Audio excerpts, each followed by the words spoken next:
Good morning students, welcome to officers WBCS academy. আমি doctor Dipendu Saha, panchayat development officer through WBCS 2016। তোমাদের জন্য recently একটা initiative start করেছি যার নাম 10 মিনিটে আনন্দবাজার, যেখানে রোজকার আনন্দবাজার পত্রিকার গুরুত্বপূর্ণ খবর, যেগুলো প্রতিযোগিতামূলক পরীক্ষার দিক থেকে গুরুত্বপূর্ণ, সেগুলো আমি তোমাদের সামনে তুলে ধরি এবং তার সঙ্গে কিছু অ্যাডিশনাল ইনফরমেশান দিয়ে থাকি।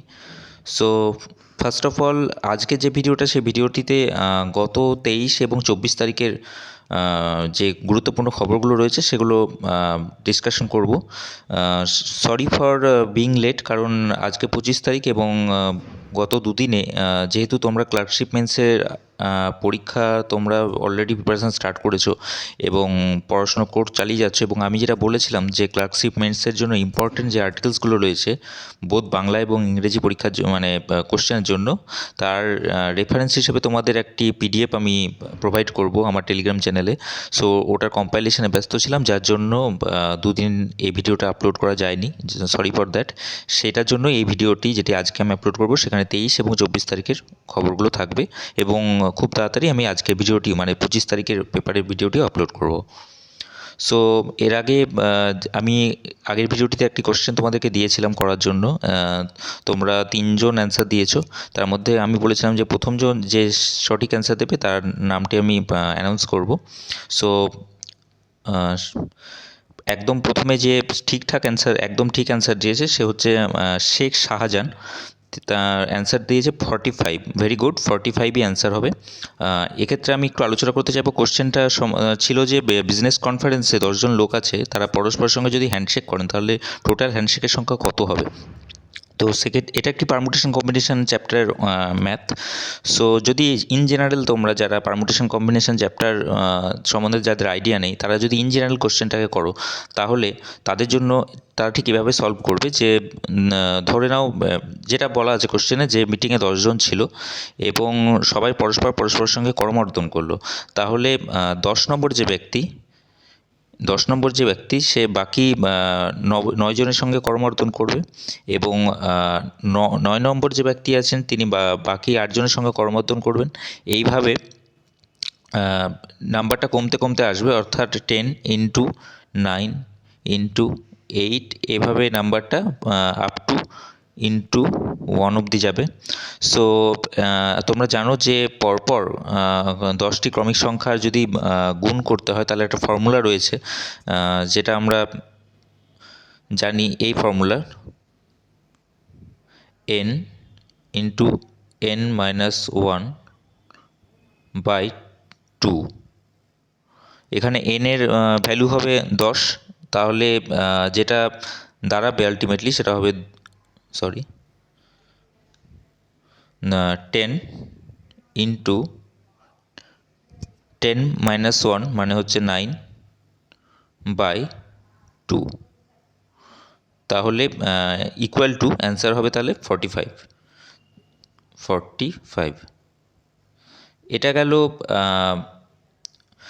নর্মাল পদ্ধতিতে যদি তোমরা কোশ্চেন অ্যান্সারটা করো। এবং এর সাথে সাথে আরেকটি প্রসেসও আছে, যেটা যারা সায়েন্সের স্টুডেন্ট আছে, পারমুটেশন কম্বিনেশন চ্যাপ্টার তোমরা করেছো, তারা জানো যে এর অ্যান্সার কিন্তু খুব সোজা, যেটিকে আমরা কম্বিনেশানে 10C2 বলি। 10C2 অর্থাৎ 10 factorial by 2 factorial into 10 minus 2 অর্থাৎ 8 ফ্যাক্টোরিয়াল। তাহলে 10 ফ্যাক্টোরিয়াল উপরে আর 8 ফ্যাক্টোরিয়াল নিচে, 8 ফ্যাক্টোরিয়ালটা কাটা যায় যদি, তাহলে এখানে আমার থাকে হচ্ছে 10 ইন্টু 9 বাই নিচে 2, এখানেও সেই অ্যান্সার 45ই আসবে।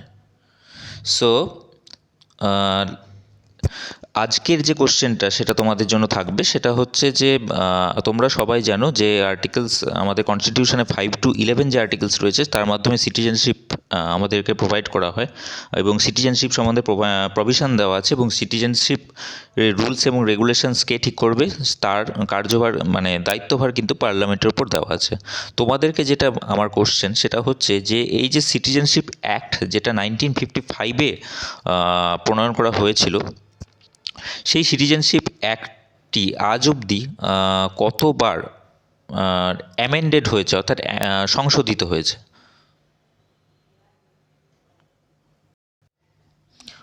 অর্থাৎ সিএএ সিএএ অ্যাক্ট, যেটা 1995 এ আনা হয়েছিল, সেটি আজ অবধি টিল ডেট, মানে 2020 আর আজকের যে ডেটটা রয়েছে 25শে নভেম্বর অবধি, মোট এখনও অবধি কতবার সংশোধিত হয়েছে এর সঠিক অ্যান্সারটা বিভিন্ন জায়গায় তোমরা বিভিন্ন সোর্সে কিন্তু ভুলভাল অ্যান্সার দেওয়া আছে।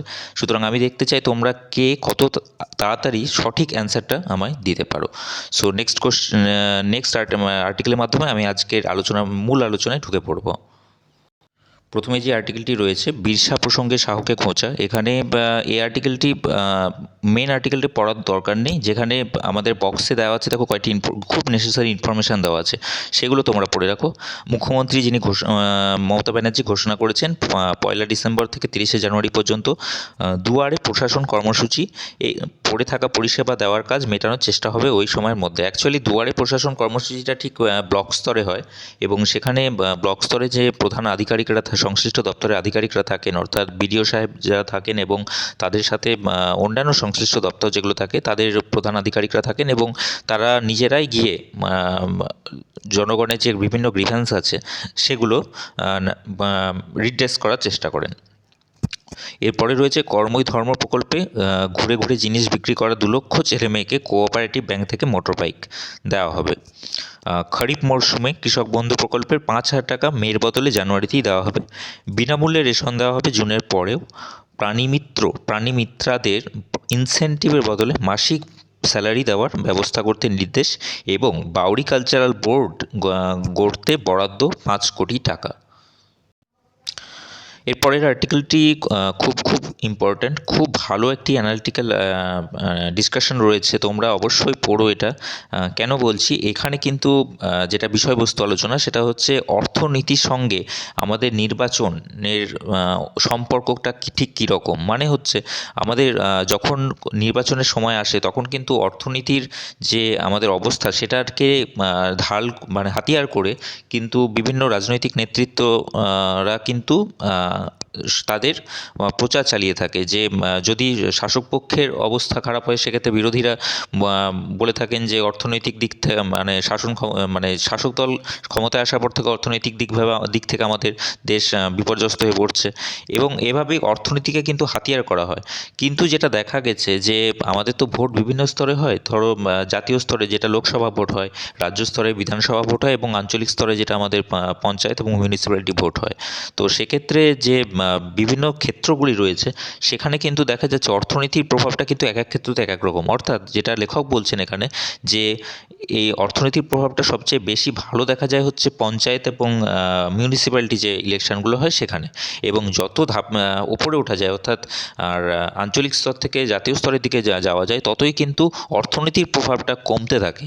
এবং যেটা তোমরা হেডিংয়ে দেখতে পাচ্ছ যে জাতীয় নির্বাচনে অর্থনীতির তেমন কোনো ভূমিকা থাকে না। এটি খুব সুন্দর একটি আর্টিকেল, তোমরা এই আর্টিকেলটি অবশ্যই পড়ো। এই ক্ষেত্রে তো এটা থেকে তোমাদের একটা ধারণা হবে যে নির্বাচনী প্রচারে বা নির্বাচনের ফলাফলের ক্ষেত্রে অর্থনীতির যে ভূমিকা সেটা কতটা গুরুত্বপূর্ণ। এরপরের আর্টিকেলটি ধর্মের নামে হেডিংয়ে যেটা রয়েছে তার বিষয়বস্তু হচ্ছে পোল্যান্ড যে কান্ট্রিটি রয়েছে সেখানে খুব সম্প্রতি একটি আইন পাস হয়েছে, যে আইনটিতে বলা হয়েছে যে গর্ভস্থ ভ্রূণ যেটা থাকে, গর্ভস্থ ভ্রূণ যেটা হয় সেখানে তার গঠনগত চরম অস্বাভাবিকতা থাকলেও গর্ভপাত কিন্তু করা যাবে না। অর্থাৎ গর্ভস্থ যে ভ্রূণের কোনো যদি ত্রুটি থাকে, অর্থাৎ কোনো জেনেটিক অ্যাবনর্মালিটিস থেকে থাকে, সেক্ষেত্রেও কিন্তু সেটাকে অ্যাবর্শন করা যাবে না এবং তাকে জন্ম দিতে হবে। সো এই আর্টিকেলটির মাধ্যমে কিন্তু বলা হয়েছে যে পোল্যান্ডের যারা অধিবাসীরা রয়েছেন তারা কিন্তু এই প্রভিশনটির এগেনস্টে রাস্তায় এসে দাঁড়িয়েছেন, এবং তারা কিন্তু এর তীব্র বিরোধিতা করছেন। এবং তারা যে স্লোগানটি তুলছেন সেটা হচ্ছে আগে মানুষ পরে ভ্রূণ। অর্থাৎ হচ্ছে তাদের যে দাবিটি সেটা কিন্তু খুব ন্যায্য দাবি, কারণ যেখানে আমি দেখতে পাচ্ছি যে কোনো ভ্রূণের যদি গর্ভাবস্থায় যদি ডিটেক্ট করা যায় যে তার অ্যাবনর্মালিটিস রয়েছে, এবং তা সত্ত্বেও যদি তাকে গর্ভস্থ করা হয় তো তার জীবন, পরবর্তীকালে যে জীবন সেটা কিন্তু তার পক্ষে সার্ভাইভ করাটা খুব অসহনীয় হয়ে ওঠে। অর্থাৎ তাকে তার যদি ধরো আমাদের যে সিনড্রোমসগুলো রয়েছে, অন্যান্য যে আমাদের জেনেটিক অ্যাবনর্মালিটিস, যে রোগগুলো রয়েছে, সেই রোগগুলো যাদের হয় তাদের কিন্তু সামাজিক প্রেক্ষাপটে অনেক অবমাননা এবং লাঞ্ছনা সহ্য করতে হয়। সো যেটা বলা হচ্ছে যে যদি ভ্রূণের অ্যাবনর্মালিটি থেকে থাকে, সেটা যদি অ্যাবর্শন করা যায় তাহলে কিন্তু এই যে মানে অপমানজনক যে জীবন, এটা থেকে কিন্তু অনেককে নিষ্কৃতি দেওয়া সম্ভব। এবং এটা নিয়েই বিরোধিতা করছে, এই স্লোগান দিয়ে বিরোধিতা করছে যে আগে মানুষের যেটা জীবন, তারপরে ভ্রূণ। তো পুলিশ যে মানে পোল্যান্ডে যারা অধিবাসী, তারা কিন্তু এই প্রতিবাদটা করার মাধ্যমে কিন্তু সরকারকে বাধ্য করেছে যে সরকার যাতে এই প্রভিশনটা থেকে পিছু হটে আসে, এবং তাই হয়েছে যে ওখানকার যে সরকার রয়েছেন, অর্থাৎ প্রেসিডেন্ট এবং প্রধানমন্ত্রী, তারা কিন্তু একটি বিকল্প প্রস্তাব করেছেন। সুতরাং যেটা দেখা যাচ্ছে যে এই যে বিরোধিতা, অর্থাৎ শান্তিপূর্ণ বিরোধিতা, সেটা কিন্তু ফলপ্রসূ হয়েছে, এবং সেখানকার মানুষ কিন্তু যে ডেমোক্রেটিক যে প্রসেস, সেই প্রসেসকে মেনেই চলেছেন এবং তার ফলও কিন্তু পেয়েছেন। এর পরের আর্টিকেলটির হেডিং, লঞ্চ ভেঙে গঙ্গায় ডুবলো 8 ট্রাক। এটি অ্যাকচুয়ালি ইনফরমেটিভ নয়, এটি ফর ডেসক্রিপটিভ পারপাস। অর্থাৎ ডেসক্রিপটিভ রাইটিং অনেক সময় রিপোর্ট লিখতে আসে যে ট্রাক ডুবে যাওয়া বা নৌকা ডুবে যাওয়া, হ্যাঁ, এই টাইপের আর্টিকেলস লিখতে আসে। তো তোমরা এটি আমি এটা সিলেক্ট করেছি কারণ এটি খুব একটা আইডিয়াল আর্টিকেল। অর্থাৎ কীভাবে লিখবো, মানে একটা প্রতিবেদন কীভাবে স্টার্ট করবো এবং কীভাবে শেষ করবো, সেটা সম্বন্ধে কিন্তু একটা আইডিয়া তোমরা পেয়ে যাবে। সুতরাং এই আর্টিকেলটি তোমাদেরকে পড়ে রাখার জন্য অনুরোধ করছি। নেক্সট যে আর্টিকেলটি রয়েছে সেটি হচ্ছে চাপে আইন সংশোধন রদ করল কেরল। সম্প্রতি যেটা হয়েছিল, কেরলের যে সরকার রয়েছে, সে সরকার কিন্তু একটি অর্ডিন্যান্স, পুলিশ আইনে সংশোধনের মাধ্যমে একটা অর্ডিন্যান্স এনেছিল, যাতে রাজ্যপাল আরিফ মোহাম্মদ খান সাইনও করেছিলেন।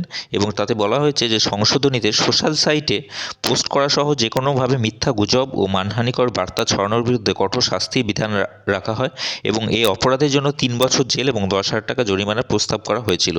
কিন্তু বিভিন্ন বিরোধী দল এবং অন্যান্য যে স্বেচ্ছাসেবী সংস্থাগুলো রয়েছে, তারা কিন্তু এর বিরোধিতা করেছে এই বলে যে এই আইনে কিন্তু একটা খুব স্ট্রিনজেন্ট আইন, কিন্তু এই আইনে কিন্তু মিসইউজ হতে পারে মারাত্মকভাবে, এবং মিসইউজ কিন্তু গভর্নমেন্ট অথরিটিরাই করতে পারেন। এবং তাছাড়াও এই আইন কিন্তু যে মানুষের যে মত প্রকাশের স্বাধীনতা, তাতেও কিন্তু হস্তক্ষেপ করে। তো এটি নিয়ে অলরেডি একটা জল্পনা চলছে, এবং যেহেতু একটি ওয়াইড স্প্রেড একটা প্রতিবাদ দেখা দিচ্ছে, প্রোটেস্ট দেখা দিচ্ছে এই অর্ডিন্যান্সটির বিরুদ্ধে, সো সরকারও ভাবনা চিন্তা করছে যে বিকল্প হিসাবে কী ভাবা যেতে পারে।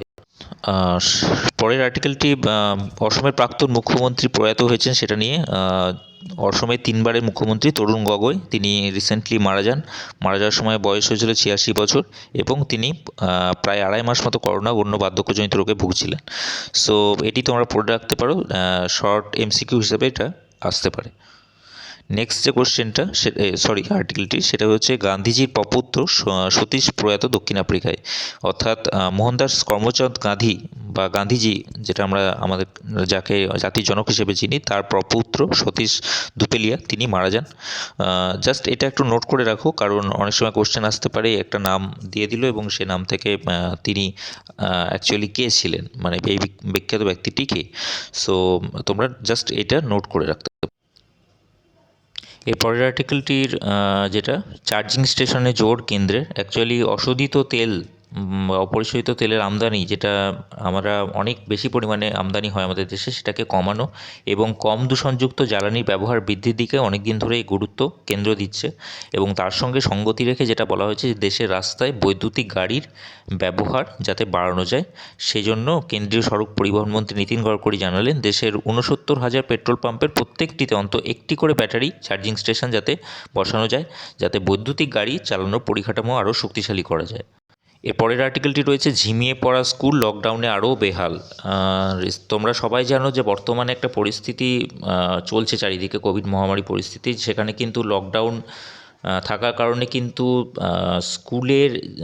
স্কুলগুলি অনেক দিন ধরে বন্ধ রয়েছে, যার জন্য কিন্তু স্কুলের পাঠ্যক্রম অনুযায়ী যে পড়াশোনা চলতো এবং যে শিক্ষাবর্ষ সেগুলো কিন্তু ব্যাপকভাবে ক্ষতিগ্রস্ত হয়েছে। সো এই আর্টিকেলটি সেটা নিয়ে আলোচনা করছে যে লকডাউনে স্কুলগুলোর অবস্থা, এমনিতেই সরকারি স্কুলগুলোতে কিন্তু এনরোলমেন্টের সংখ্যা দিনে দিন হ্রাস পাচ্ছে এবং তার সঙ্গে উপরে এই লকডাউনের যে অবস্থাটি সেটা কিন্তু আরও বেশি খারাপ করে দিচ্ছে স্কুলের কন্ডিশনগুলোকে। এবং স্কুলগুলির বিল্ডিংগুলো কিন্তু প্রায় পরিত্যক্ত বিল্ডিংয়ের মতো অবস্থা হয়ে যাচ্ছে এবং তার সঙ্গে সঙ্গে ইনফ্রাস্ট্রাকচারগুলো অনেক বেশি উইক হয়ে পড়ছে। এবং যেটা মনে করা হচ্ছে যে যদিও এই মহামারী পরিস্থিতিতে উল্টোটা দেখা গেছে, অর্থাৎ বেসরকারি থেকে সরকারি স্কুলে এনরোলমেন্টের রেটটা আরও বেশি বাড়ছে দিনের দিন। সুতরাং মনে করা হচ্ছে যে এই পরিস্থিতিটা, অর্থাৎ মহামারী পরিস্থিতি কাটলে আবার সরকারি স্কুলগুলো সমহিমায় ফিরবে।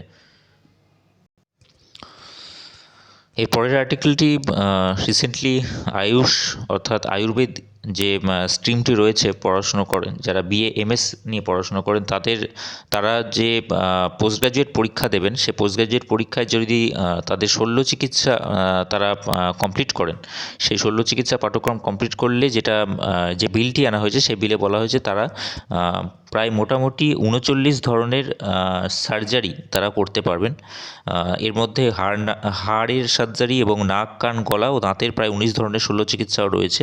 এবং এটি নিয়ে কিন্তু চিকিৎসক মহলে একটি আলোড়ন দেখা দিয়েছে, কারণ অনেকজন এই সংশোধনী বিলের পক্ষে যেটা বলছেন যে এর ফলে কিন্তু সুবিধেই হবে, কারণ যেহেতু আমাদের দেশে ডাক্তার এবং পেশেন্টের রেশিওটা অনেক কম।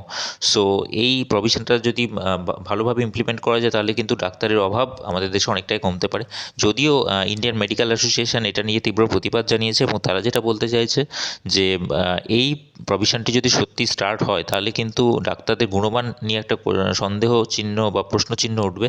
তার কারণ হচ্ছে যে আয়ুর্বেদ এবং আমাদের যে অ্যালোপ্যাথি রয়েছে সেই দুটো স্ট্রিম কিন্তু একদম ভিন্ন ধরনের দুটো স্ট্রিম। সুতরাং একটার সঙ্গে আরেকটা যদি মিশে যায় তাহলে কিন্তু আদতে আমাদের যে চিকিৎসার যে গুণমান সেটা কিন্তু মারাত্মকভাবে ব্যাহত হবে। এর পরের আর্টিকেলটি তোমরা অবশ্যই পড়ে রেখো। এটা হচ্ছে ম্যাটারনাল মর্টালিটি রেট অর্থাৎ মাতৃমৃত্যুর হার নিয়ে। সম্প্রতি কোভিড মহামারী পরিস্থিতিতে আমরা সবাই দেশের প্রশাসন থেকে শুরু করে স্বাস্থ্য ব্যবস্থা থেকে শুরু করে সবাই কিন্তু কোভিড মোকাবিলা করানোর জন্য ব্যস্ত। সো এর পরিপ্রেক্ষিতে যেটা ঘটেছে যে অন্যান্য যে চিকিৎসা পরিষেবাগুলো রয়েছে সেগুলো কিন্তু মারাত্মকভাবে বিপর্যস্ত হচ্ছে এবং তার জন্য যে আমাদের যে প্রসব যে ডিপার্টমেন্ট রয়েছে অর্থাৎ গাইনোকোলজিক্যাল ডিপার্টমেন্ট, সেখানেও কিন্তু যেটা দেখা গেছে যে মাতৃমৃত্যুর হার অর্থাৎ ম্যাটারনাল মর্টালিটি রেট কিন্তু অনেক বেশি হয়ে গেছে এবং শুধুমাত্র এপ্রিল থেকে সেপ্টেম্বর এইটুকু টাইমের মধ্যে কিন্তু সংখ্যাটা ৬০২-এ গিয়ে দাঁড়িয়েছে, যেটি কিন্তু মারাত্মকভাবে এটি কিন্তু যথেষ্ট চিন্তার বিষয়। কারণ গত এই কদিনে যদি মাত্র এপ্রিল থেকে সেপ্টেম্বর মাসে যদি ৬০২-এর সংখ্যাটা দাঁড়ায় তাহলে পরবর্তী সময়ে যেখানে কোভিড পরিস্থিতি আরও ভয়াবহ হচ্ছে সেখানে কিন্তু এই মাতৃমৃত্যুর হারটি অনেক অনেক বেশি বেড়ে যাওয়া সম্ভব। এবং যেটা বলা হচ্ছে যে এই যে মাতৃমৃত্যুর হার সেটাকে যাতে কমানো যায় এবং যাতে এই লেবার অর্থাৎ গাইনোকোলজিক্যাল ডিপার্টমেন্টের যে কাজ সেটাতে যাতে অব্যাহত থাকে তার জন্য কিছু পদক্ষেপ করা প্রয়োজন। এবং সেখানে হচ্ছে স্বাস্থ্যকর্মীর সংখ্যাটা অ্যাডিকুয়েট স্বাস্থ্যকর্মীর সংখ্যাটা আরও বেশি বাড়ানো এবং শুধুমাত্র জেনারেলাইজেশন নয়, অর্থাৎ পার্টিকুলার কোনো ওয়ার্ডে পার্টিকুলার যাতে স্টাফ থাকেন, যাতে একসাথে কোভিড মোকাবিলা এবং একসাথে তাকে যিনি দায়িত্বভার যাকে দায়িত্বভার দেওয়া হবে তিনি কিন্তু যাতে পার্টিকুলারলি কোনো একটা ওয়ার্ডে কাজ করেন।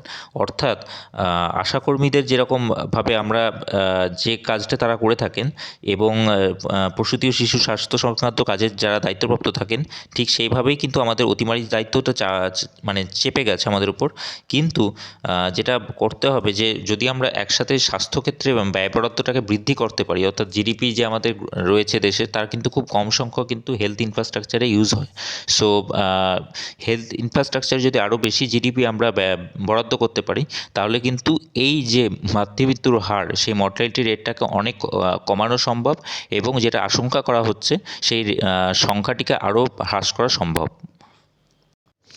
এরপর আর্টিকেল সকলের জন্য টিকা চাই G20। তোমরা সবাই জানো G20 বলে একটা ইন্টারন্যাশনাল অর্গানাইজেশন রয়েছে, এবং কোভিডের প্রতিষেধক যদি বেরোয় তার সুফল যাতে বিশ্বের প্রতিটি মানুষের কাছে পৌঁছে দেওয়া যায়, সেই জন্য প্রধানমন্ত্রী নরেন্দ্র মোদী আর্জি জানিয়েছিলেন। এবং রিসেন্টলি প্রকাশিত G20-র দেশগুলোর যে একটি বিবৃতি রয়েছে, সেখানে কিন্তু বলা হয়েছে যে করোনা পরীক্ষার কিট এবং ওষুধ এবং টিকা প্রত্যেকের কাছে পৌঁছে দিতে G20 গোষ্ঠীভুক্ত দেশগুলো কিন্তু দায়বদ্ধ, এবং এর জন্য বিপুল অঙ্কের অর্থ জোগাড়ের কাজও শুরু হয়ে গেছে। সো G20 নিয়ে আমি একটু ডিটেলসে আমি বলেছিলাম, এরপরে কোনো আর্টিকেল থাকলে আমি আলোচনা করে দেবো। সো এই মুহূর্তে আমি তাহলে G20 সম্বন্ধে একটু ডিটেলসে আলোচনা করতে চাইবো।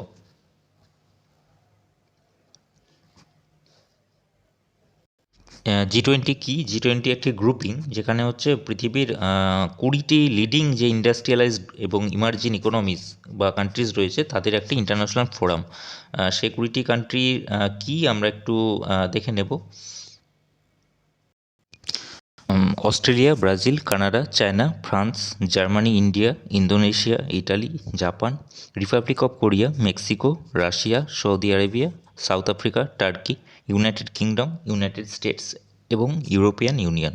অর্থাৎ তোমরা দেখতে পাচ্ছ যে পৃথিবীর প্রায় সমস্ত যে উন্নয়নশীল এবং উন্নত যে দেশগুলি রয়েছে তাদের একটি আন্তর্জাতিক ফোরাম এটি, এবং ওয়ার্ল্ডের যে টোটাল জিডিপি তার মোটামুটি 85%, অর্থাৎ 85% কিন্তু এই কান্ট্রিগুলো ধরে রেখেছে, এবং টোটাল পপুলেশনের কিন্তু দুই তৃতীয়াংশ। অর্থাৎ তোমরা বুঝতে পারছো এই গ্রুপের ইম্পর্ট্যান্স কতটা। এবং যেটা হচ্ছে যে এই 17 বছর আগে যখন এই G20টি স্টার্ট করা হয়েছিল, তখন কিন্তু যেটা G20 সামিটগুলো হতো সেখানে কিন্তু ফিনান্স মিনিস্টার এবং সেন্ট্রাল ব্যাঙ্ক গভর্নর্সের মেম্বাররাই মিট করতেন। কিন্তু G20-র যে ওয়াশিংটন ডিসিতে লেহম্যান ব্রাদার্সের কোলাপসের পরে যে 2008 সালে যে মিটিংটি হয়, সেখানে কিন্তু G20 লিডার্সদের অ্যানুয়াল ইভেন্ট যেটা হিসেবে কিন্তু G20 সামিট আমাদের কাছে পরিচিত হয়। কিন্তু G20-র এগেনস্টে অনেকগুলো ক্রিটিসিজমও রয়েছে। তার মধ্যে যেটি অন্যতম সেগুলো হচ্ছে যে এই যে G20 গ্রুপ রয়েছে সেটি কোনো ফর্ম্যাল গ্রুপ নয়, এবং এটাতে জয়েনিংয়ের জন্য কোনো ফর্ম্যাল কোনো ম্যান্ডেট বা কোনো পার্টিকুলার চার্টার নেই। এবং আফ্রিকান কন্টিনেন্টের এখানে আন্ডার রিপ্রেজেন্টেশন রয়েছে, অর্থাৎ আফ্রিকান কন্টিনেন্ট থেকে কিন্তু সেভাবে কোনো প্রতিনিধি দেশ উঠে আসেনি এই ফোরামে। এবং এটি বলা যেটা হয় যে সেলফ অ্যাপয়েন্টেড একটি গ্রুপ, এবং অনেকটা আরবিট্রারি। এই গ্রুপের যে কাজকর্মগুলো অনেকটা আরবিট্রারি হয়, এবং অনেকে যেটা বলেন যে সমালোচকরা তারা বলেন যে G7-এর যে এক্সটেনশন, G20-কে কিন্তু G7 এক্সটেনশন হিসেবে ভাবা হয়। এবং এই G20-র কাজকর্মের ট্রান্সপারেন্সি এবং অ্যাকাউন্টেবিলিটি নিয়েও কিন্তু অনেক প্রশ্নচিহ্ন উঠেছে।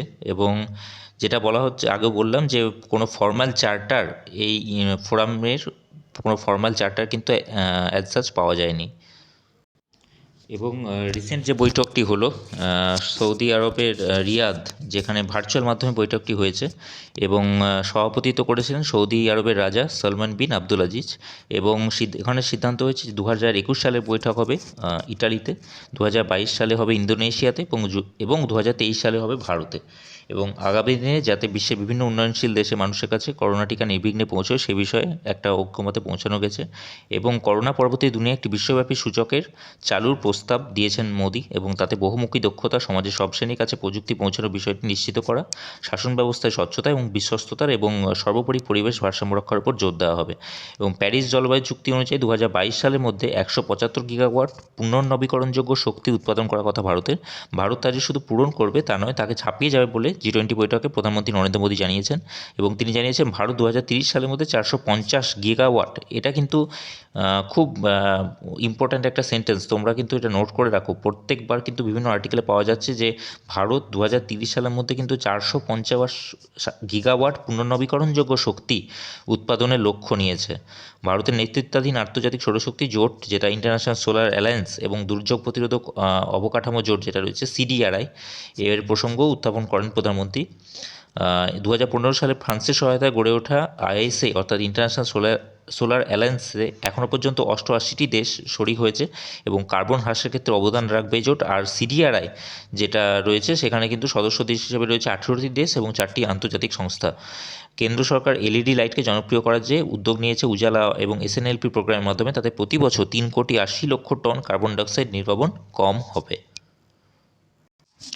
এর পরের আর্টিকেলটি দোহায় বৈঠকে পম্পেও অর্থাৎ আমেরিকার বিদেশ সচিব মাইক পম্পেও আফগানিস্তানে শান্তি ফেরানোর উদ্দেশ্যে আফগান প্রশাসন এবং তালিবান নেতৃত্বের সঙ্গে বৈঠক করেছেন, এবং আফগানিস্তানে এই মুহূর্তে 4,500 আমেরিকান সেনা মোতায়েন রয়েছে, এবং বিদায়ী প্রেসিডেন্ট যেটা জানিয়েছেন যে ডোনাল্ড ট্রাম্প শান্তি প্রক্রিয়া যদি শুরু হয় তাহলে 15 জানুয়ারির মধ্যে সেখান থেকে প্রায় 2,500 সেনা সরাবে তার প্রশাসন, অর্থাৎ এইটা নিয়ে আলোচনা হয়েছিল এবং সেই আলোচনায় কিন্তু পজিটিভ নোটেই শেষ হয়েছে। এরপরের আর্টিকেলটি বিলগ্নিকরণে বিঘ্ন, বিকল্প পথে কেন্দ্র, অর্থাৎ অফার ফর সেল এর মাধ্যমে চলতি অর্থবর্ষে প্রতিরক্ষা মন্ত্রকের অধীনে থাকা যে রাষ্ট্রায়ত্ত সংস্থা রয়েছে মিশ্র ধাতু নিগমে মিধানি নিজেদের আরও 10% অংশীদারি বিক্রির পরিকল্পনা করেছে কেন্দ্র, এবং এর মাধ্যমে যেটা মনে করা হচ্ছে যে আমাদের রাজকোষে 360 কোটি টাকা মতো আসতে পারে। এবং আমরা এর আগেও দেখেছি যে সরকার কিন্তু বিলগ্নিকরণের পথে দ্রুত হাঁটছে, এবং চলতি অর্থবর্ষে বিলগ্নিকরণের মাধ্যমে প্রায় 2.1 লক্ষ কোটি টাকা রাজকোষে তুলতে চায় মোদী সরকার। এবং অলরেডি আমরা জানি যে এয়ার ইন্ডিয়া এবং BPCL এর বেসরকারিকরণও করতে চাইছে এবং অলরেডি তার প্রসেসও স্টার্ট হয়ে গেছে। এছাড়া বাজারে নথিভুক্ত করতে চাইছে জীবন বিমা নিগম অর্থাৎ LICকেও, কিন্তু অতিমারির জেরে কিন্তু এই বিলগ্নিকরণের কাজটি কিন্তু অলরেডি এখন অবধি থমকে রয়েছে, এবং কয়েকটি সংস্থা থেকে প্রত্যাশা মতো অর্থ নাও আসতে পারা যায় এই আশঙ্কা করা হচ্ছে। সুতরাং সূত্রে যেটা খবর যে এই অবস্থায় বেশ কয়েকটি রাষ্ট্রায়ত্ত সংস্থা ছোটো মাপের অংশীদারি বিক্রির ব্যাপারে আলোচনা শুরু করেছে সরকার, যেমন অফার ফর সেলের মাধ্যমে মোটামুটি অন্যান্য যে ছোটোখাটো যে সেক্টরগুলো PSUগুলো রয়েছে অর্থাৎ HAL এবং ভারত ডায়নামিক্স, সেখানকার কিন্তু পার্টনারশিপ বিক্রি করে মোটামুটি 6,138 কোটি টাকা মতো ঘরে এসেছে। সুতরাং তোমরা দেখতে পাচ্ছ যে ডিসইনভেস্টমেন্ট যে ব্যাপারটি রয়েছে আমাদের ইকোনমিতে, সেটিতে কিন্তু সরকারের সেই দিকে ঝুঁকছে, এবং ডিসইনভেস্টমেন্টের মাধ্যমে আমাদের যে ফিসক্যাল ডেফিসিট সেটাকে কিন্তু রিডিউস করার একটা চেষ্টা চলছে।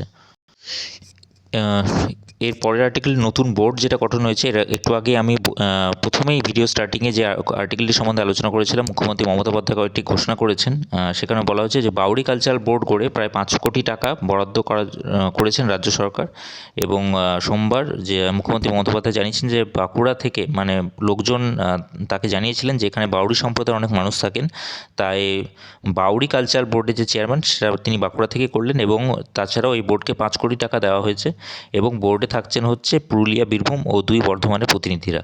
এছাড়াও কর্মই ধর্ম নামে নতুন একটি প্রকল্প উদ্যোগ নিয়েছে রাজ্য সরকার, যেখানে জিনিসপত্র মোটর বাইকে ফেরি করার মাধ্যমে কর্মসংস্থান দেওয়া হবে, এবং এই প্রকল্পে কোঅপারেটিভ ব্যাংকের মাধ্যমে রাজ্যের প্রায় 2 লক্ষ ছেলে মেয়েকে মোটর বাইক দেওয়া হবে। সুতরাং বাইকের পিছনে বাক্সে বিভিন্ন ধরনের যে ব্যবসায়িক জিনিসপত্র তারা কিন্তু ফেরি করতে পারে। পশ্চিম এশিয়ার যে দেশগুলি রয়েছে তাতে জয়শঙ্কর অর্থাৎ আমাদের বিদেশমন্ত্রী জয়শঙ্কর সফরে বেরিয়েছেন, এবং সেখানে কথা হবে বোথ বাইল্যাটারাল, ইন্টারন্যাশনাল এবং রিজিওনাল ম্যাটার্সগুলো নিয়ে, এবং কোভিড মোকাবিলা এবং টিকা নিয়ে গবেষণার দিকটিও কিন্তু ওখানে উঠে আসবে। এবং যেটা সংযুক্ত আরব আমিরশাহী রয়েছে, ইউনাইটেড আরব এমিরেটস এবং বাহরিনে বিপুল সংখ্যক ভারতীয় রয়েছেন। মোদী সরকারের বিদেশ নীতিতেও পশ্চিম এশিয়ার সঙ্গে সম্পর্ক বরাবরই একটা বাড়তি গুরুত্ব পেয়েছে, এবং সেই পরিপ্রেক্ষিতে বিদেশমন্ত্রী এই সফরটি গুরুত্ব যথেষ্ট বলে বিদেশ মন্ত্রক জানাচ্ছে। এরপরের আর্টিকেল দক্ষিণ আমেরিকার বংশোদ্ভূত শীর্ষ পদে অর্থাৎ ভাবি আমেরিকান যে প্রেসিডেন্ট বাইডেন, তিনি কিন্তু প্রশাসনের শীর্ষ পদে মনোনীত ব্যক্তিদের নাম ঘোষণা করেছেন, এবং বিদেশ সচিব পদে মনোনীত হয়েছেন কিন্তু বিদেশ নীতি নিয়ে বাইডেনের দীর্ঘদিনের যিনি পরামর্শদাতা ছিলেন সেই অ্যান্টনি ব্লিনকেন, এবং তার সাথে সাথে জাতীয় নিরাপত্তা উপদেষ্টা পদে মনোনীত হয়েছেন জ্যাক সুলেভান।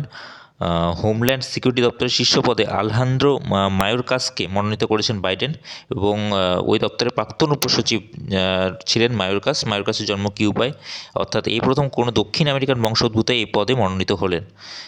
গোয়েন্দা তথ্য সংক্রান্ত যে শীর্ষ পদ ডিরেক্টর অফ ন্যাশনাল ইন্টেলিজেন্স তার দায়িত্ব পেয়েছেন এভরিল হেন্স এবং এই প্রথম কোনো মহিলা এই পদে দায়িত্ব পেলেন। তোমরা কিন্তু এগুলো নোট করে রাখো, খুব ইম্পর্ট্যান্ট এগুলো ইনফরমেশন।